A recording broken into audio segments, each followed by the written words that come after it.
Wouldn't it be nice if Adam Sandler didn't count the dates up all so wrong?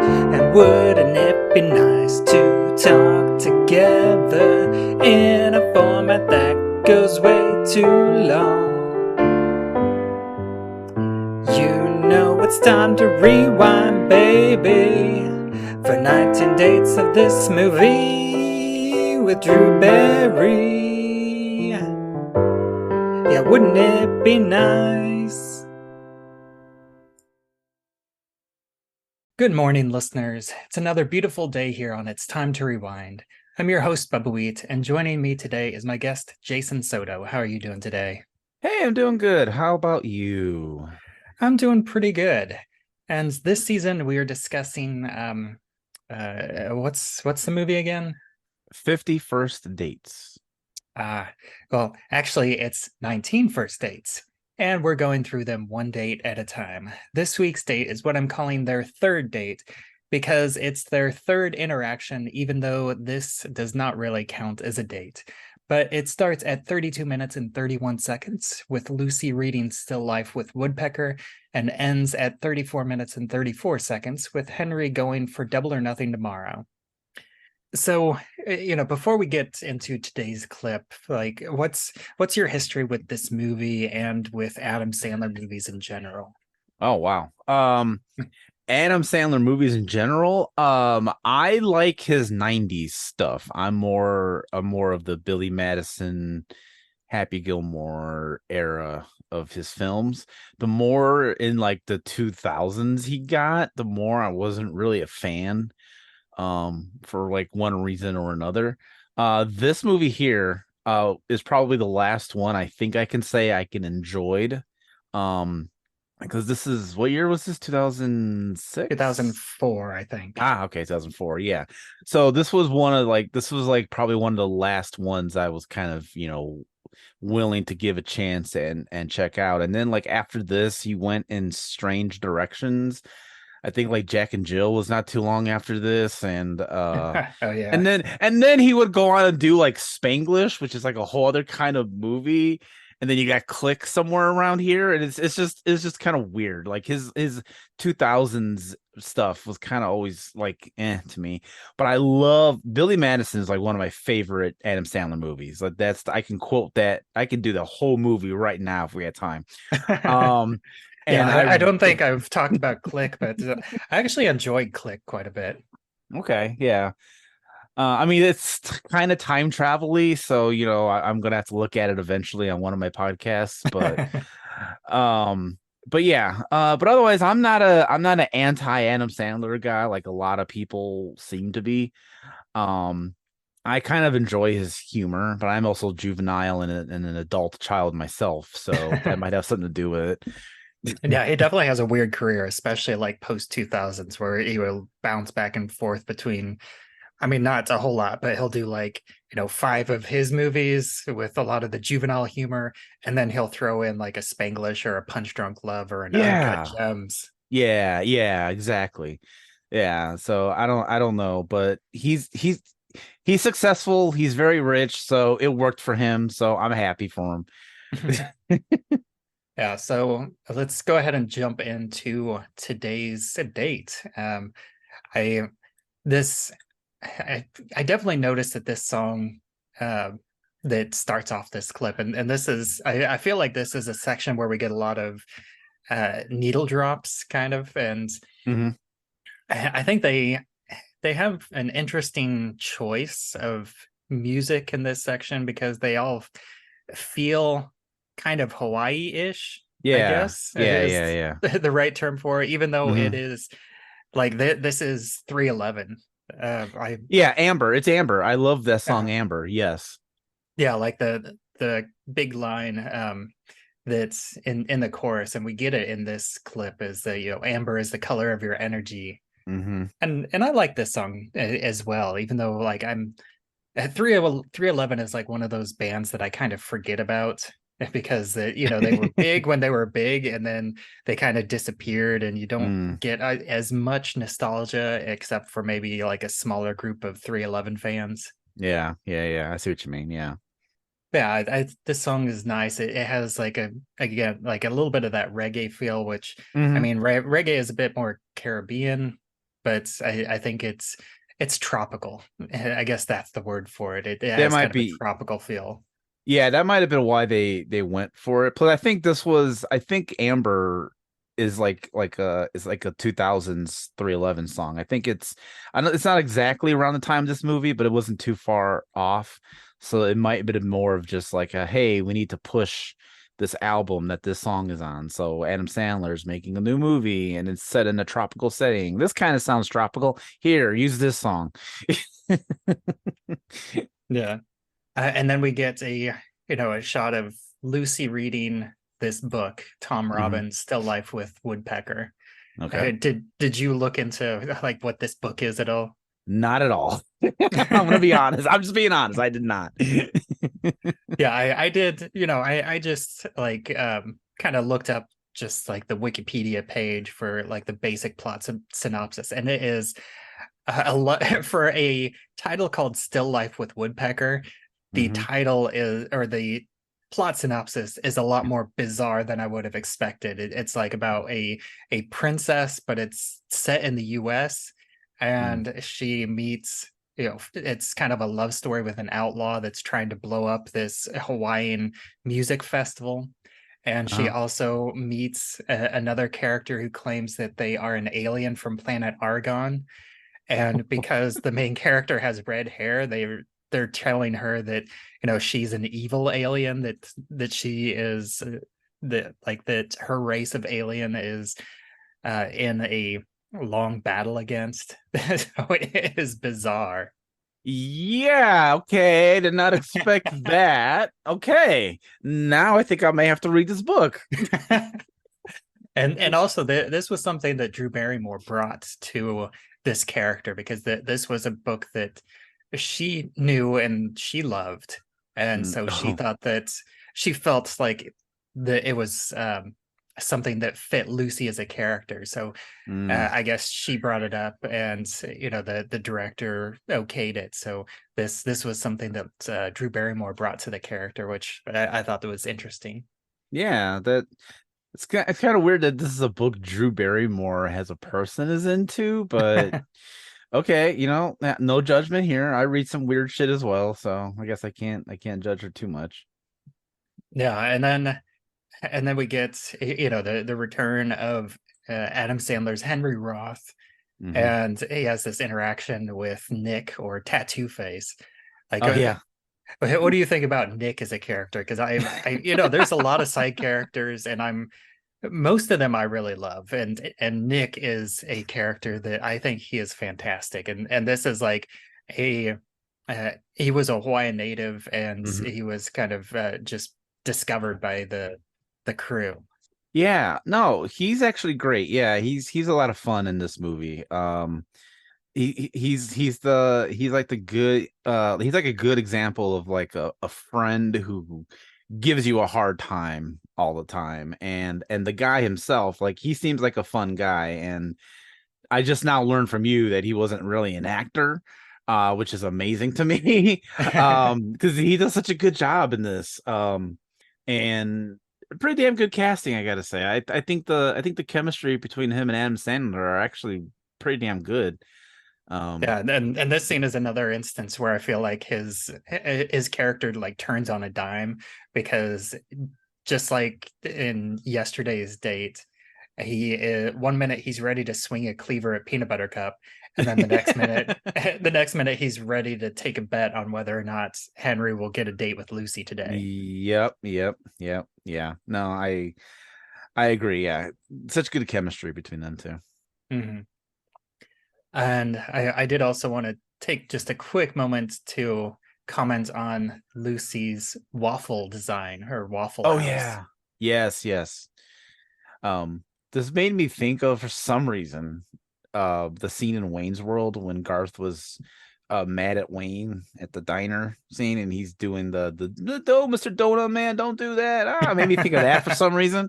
I know they were building two different things, but that just flashed to my mind as I'm watching that. And then the instant reaction that Lucy had when he put when Henry put the toothpick in, of her like getting very angry at him about touching her food or whatever. Mhm. And I was like, oh, okay, yeah, that this is the kind of person we're dealing with here. She's very uh Right, flighty. yeah, yeah, exactly, yeah. And then he just is like, oh, okay, I guess I'm not gonna get any date today or whatever. So he gives I thought he gave up a little too quick, but then maybe he was worried because he's in a public setting. Everybody that's in this diner cares for her, so he didn't want to like push it. But he was just like the instant she said that, he's like, oh, okay, and then he just leaves. Yeah, I kind of got the impression that that's, he doesn't want to push his luck with Nick and Sue because he's already seen that they're very protective. I mean, Nick already today was ready to wave a meat cleaver in his face. Yeah, exactly.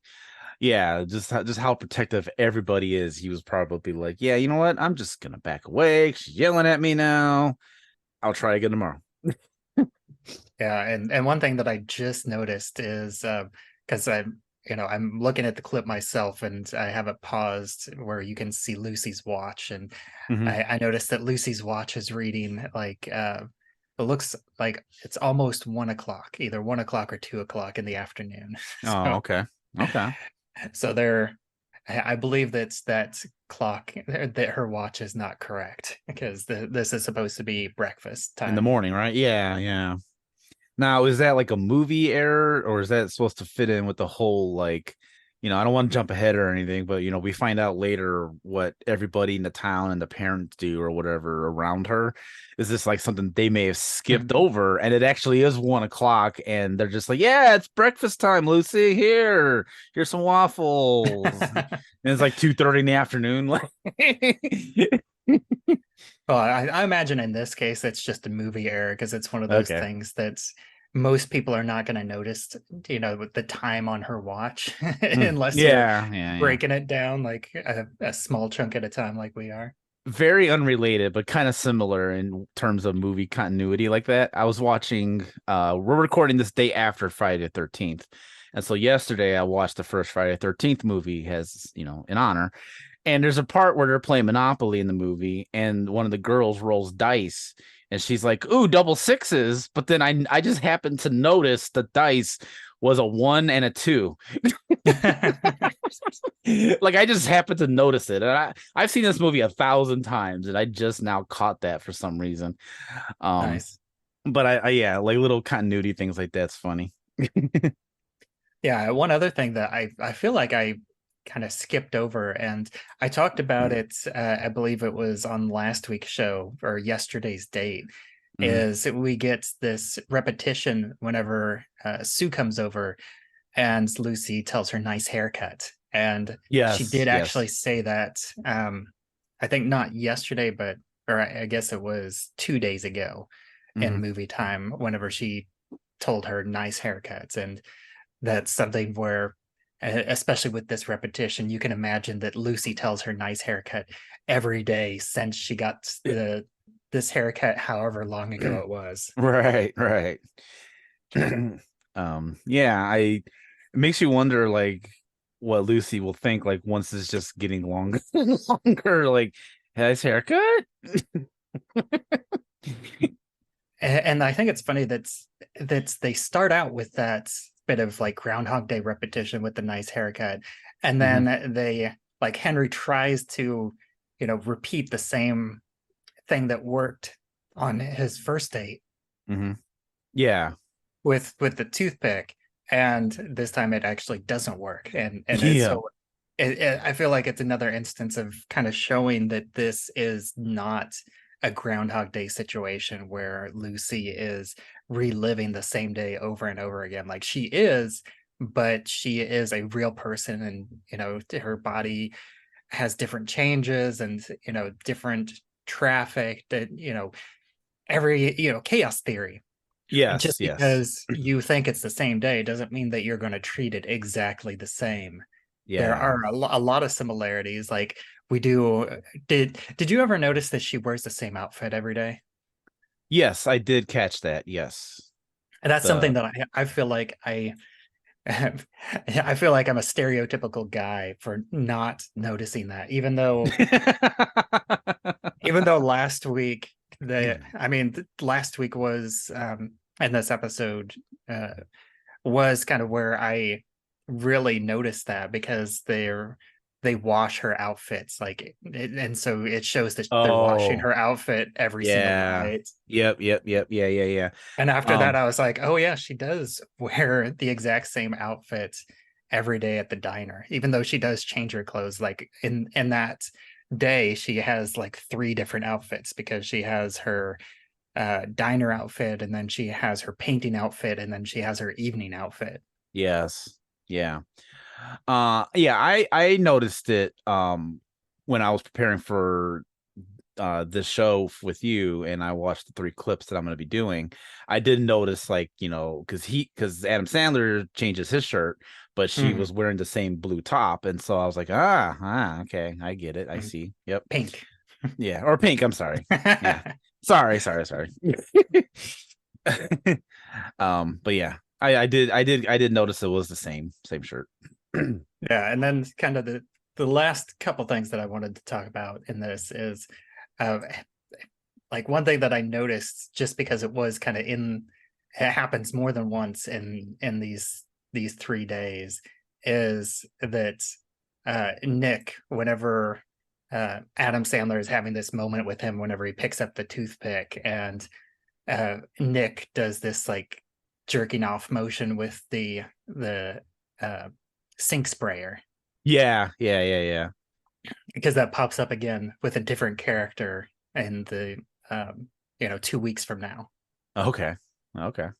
And I wanted to talk um, a bit about the actual waffle construction, because even though it is a house again, just like it was, I guess 2 days ago in movie continuity, Mhm.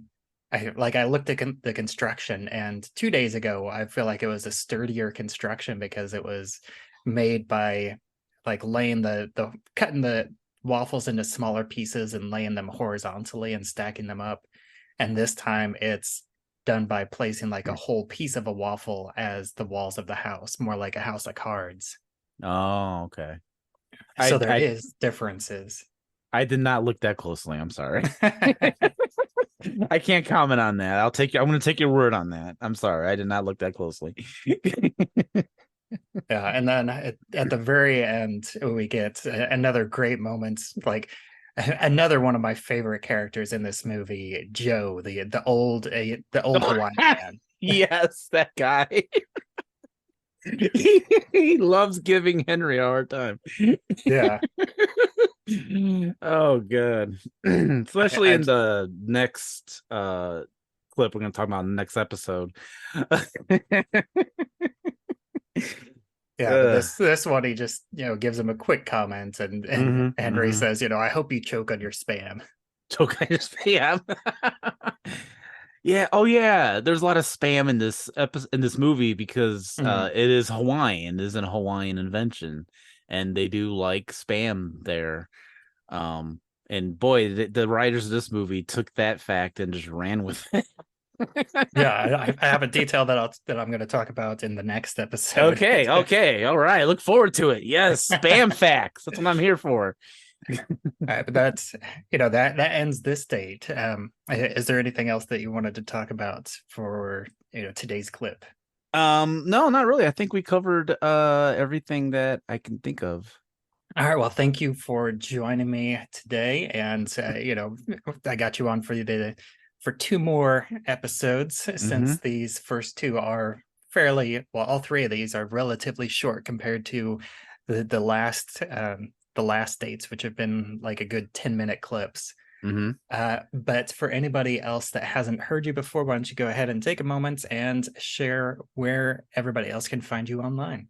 Oh man, everywhere.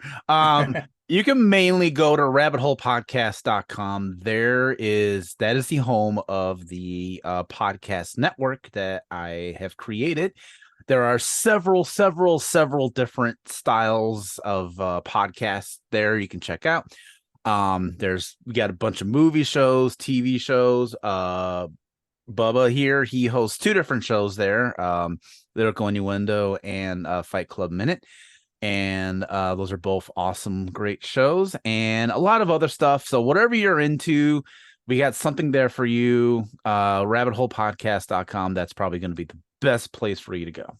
All right, sounds good. And I am Bubbawheat, and you can find this show, It's Time to Rewind, on all the available podcatchers. We also have a Facebook group, It's Time to Rewind, a time loop group, and you can join that to discuss episodes as they come out. You can also have discussions about other time loop movies and TV episodes, and pretty much anything is welcome there. And you can also stay up to date on what movies or TV series I'll be covering in future seasons. And until next time, I will see you for breakfast again next week.